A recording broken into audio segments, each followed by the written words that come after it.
ఓం సాయిరామ్. ఈరోజు అమ్మ బిడ్డలందరికీ, సాయినాథుని బిడ్డలందరికీ కూడా విజయదశమి మరియు శ్రీ సాయినాథుని మహాసమాధి శుభాకాంక్షలండి. శ్రీ సాయినాథుడు నేను సృష్టి స్థితి లయకారునిగా మనం భావిస్తాను అని రేగే గారు చెప్తూ ఉన్నారు కదా. అయితే వారు మహాసమాధి 1918 చెందక ముందు కూడా నేను అలాగే భావించేవాడిని. ఇప్పటికీ నాలో అదే భావం ఉంది. వారు ఎక్కడికి వెళ్ళిపోలేదు, ఇప్పటికీ ఎప్పటికీ మనతోనే ఉన్నారు, ఉంటారు. నా దృష్టిలో బాబా వారికి పరిమితులు లేవు. వారు సశరీరులుగా మా మధ్య సంచరిస్తూ ఉన్నప్పుడు సాయినాథుడు పాంచ భౌతిక రూపం మా దృష్టిని విశేషంగా ఆకర్షిస్తూ ఉండేది. కానీ ఎక్కువ భాగం నా ఎరుకలో నిలిచింది మాత్రం సాయినాథుని అనంత తత్వమే.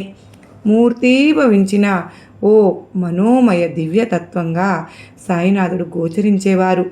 పరిమితులు లేని అనంత తత్వం మానుష రూపంలో లీలామాత్రంగా ఇమిడిపోయి మా కనుల ముందు సంచరిస్తున్నట్లు అనిపించేది.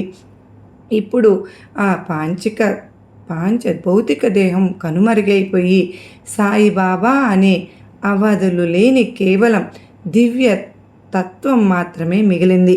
కనుకనే ఈరోజు విజయదశమిని బాబావారు తమ శరీరాన్ని విలీనం చేశారు. కనుక ఈ విజయదశమి అమ్మ బిడ్డలందరికీ, బాబావారి బిడ్డలందరికీ కూడా చక్కని శ్రేయస్సు, గొప్ప శుభవార్తలు మీరు వినాలని నేను కూడా మనస్ఫూర్తిగా కోరుకుంటూ ఉన్నానండి.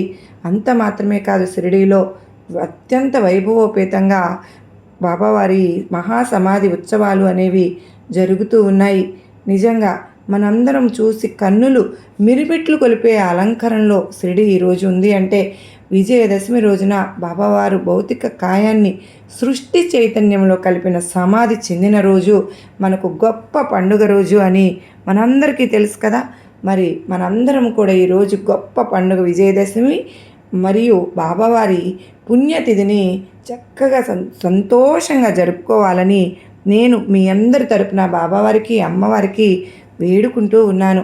ప్రతి ఒక్కరూ కూడా ఇవాళ రోజున విజయదశమి రోజు సాయినాథుని ఆశీస్సులు, అమ్మవారి ఆశీస్సులు మనందరిపైన నిండుగా మెండుగా ఉండాలి అని చెప్పి మనస్ఫూర్తిగా బాబావారిని, అమ్మవారిని వేడుకుంటూ మరలా మీరందరూ కూడా ఈరోజు చక్కగా అమ్మవారి దర్శనం, సాయినాథుని సమాధి ఉత్సవాల్లో పాల్గొని తరించాలని మనస్ఫూర్తిగా మీ అందరినీ కూడా ఆశిస్తూ ఉన్నాను.